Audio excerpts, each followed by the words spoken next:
St. Vincent and the Grenadines has recorded its 5th suicide for the year. iktv 19 News reporter Jabari Jack has more. Dominic Spencer, a 17-year-old student of the intermediate high school, took his life last week to the surprise of his family and friends. His father, however, is not accepting this. And I know to myself that my son, Dominic Spencer, he ain't hang himself. He do not hang himself. And everybody in his family, mother, stepfather, auntie, don't who it is. I mean, you're going to meet somebody hanging on a wall. They did not write you a script and tell you, well, I'm going to hang myself. And they did not leave a script to say that they're going to do it. Now, you're going to meet somebody hanging on a wall. You're going to come to the conclusion where you're going to say that they hang themselves. That is another problem I have. Because I know my son ain't hang himself. He do not hang himself. iktv Nightly News spoke to one of Dominic's friends who said he tried to commit suicide twice before. Well, I stopped him more than one time from doing it, but I don't know if he do it this time. How young was he the first time he tried it? Same age, 17. And how many times did he try to commit suicide? 2 times. And how did he try to do it? He hang himself. Same way. What happened when he tried to do it the first time? Well, I come and I stop him. Tell me about that. What happened? How did you find out? Well, I go around the back now to pick some plum. When I go around, I meet him around the crying. And he can jump off the stool and the thing tear around his neck. And I go and I stop him. I cut it off. Tell him he can't do that. What did he have tied around his neck? A piece of wire. Black string wire. Like what you just tie up line with. So you found him with this around his neck. And what was he doing when you found him? The man was crying. And I asked him what I'm doing. He didn't want to tell me nothing. I just stop him. Then I go back round. After he come round behind me. That was it. Did he tell you that he put the cord around his neck? Yeah. What did he tell you? He told you why he tried to commit suicide? No, he never tell me. But I catch him. And what did he tell you? What conversation followed? Well, I never hold a conversation. I just go and stop him. And he didn't want to tell me about it. So I just leave him. And then that was the end of that? Yeah. And then it happened again? Tell me about that. Well, that time, I've been washing some my pants now. Cause I've been staying over by them. I've been washing out my pants. When I go and I meet him, try to hang himself on the plum tree. This time, I stop him. I say, boy, you should come there and stop you one time already. You want to do this? When you don't dead and gone, people glad you're dead. Can't do them thing. Just like I tell him. So you actually caught him in the act of trying to hang himself? Yeah, You twice. saw him doing that? Yeah, twice. Man was crying. I don't know why, but... iktv Nightly News will continue to bring you more on this story. iktv Nightly News, Jabari Jack.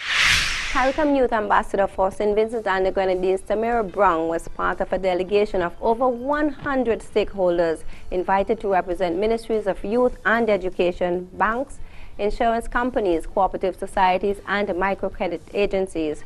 Brown delivered a feature presentation on the application of the G20 Principles for Financial Inclusion in SVG at the meeting. The aim of the conference was to share some of the successful outcomes of the Commonwealth Financial Literacy Model and to explore ways of enhancing work already being conducted throughout the Caribbean region. Executive Director of the Chamber of Industry and Commerce, Michael Nanton, says that the Chamber has a new redefined vision and mission. Our vision statement is providing sustained positive business value. Emphasis here is on sustained, because we cannot be going in stops and starts. It must be continuous. Positive, because we are looking to add value. Of course, we here representing businesses, the private sector, and value, of course. And that's broad, it's very broad. But we would try to make it relevant to each situation as it comes up. So we have unanimously agreed that this should be our vision. And I should add that the strategic process is one that the entire membership was invited to partake in. It wasn't just the council or the executive or myself going off into a little corner. We had sessions. We had about 15 hours of membership sessions where we were all invited to a retreat to go through this situation. We looked from that, and I'd like to just move to the mission, because coming out of that vision, we were able to establish our mission. And the mission is to build organizational commitment and capacity to deliver sustainable, developmental, and innovative solutions to all business partners and stakeholders. Mr. Nanton also says that he has some new core values to aid in achieving his goals at the Chamber of Industry and Commerce. We would like to be able to achieve our vision in the long run. But in terms of our mission, we are trying to move from this particular point that we are at over a 3-year period to get into our vision. And for us to be able to do that, we have set new values, some new values. We have had many before which have stood the test of time, because we have been a chamber since 1926. So we're one of the oldest institutions in St. Vincent and the Grenadines, particularly business institutions. So many of the tried and tested values are there. But we've added 2 new values, and those are excellence and innovation. And we see those as adding to what we had before and charting a new course and a new direction. And of course, from that, we looked at what our success factors were, our broad strategies, and then we were able to set goals for ourselves. So we're going to work all that into a business plan, and we're going to become very focused on achieving certain objectives. The Ministry of Transport, Works, Urban Development and Local Government will be holding a meeting of all grave diggers, cemetery caretakers, clerks and assistant clerks of all local government authorities on the management of public cemeteries, including maintenance and behavior of the grave diggers. The meeting will be held at the Kingston Methodist Church Hall this Thursday, 27th, starting at 8:30 a.m.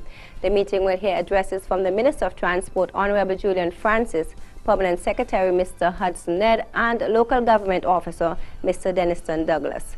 When we come back, we'll move on to the regional stories.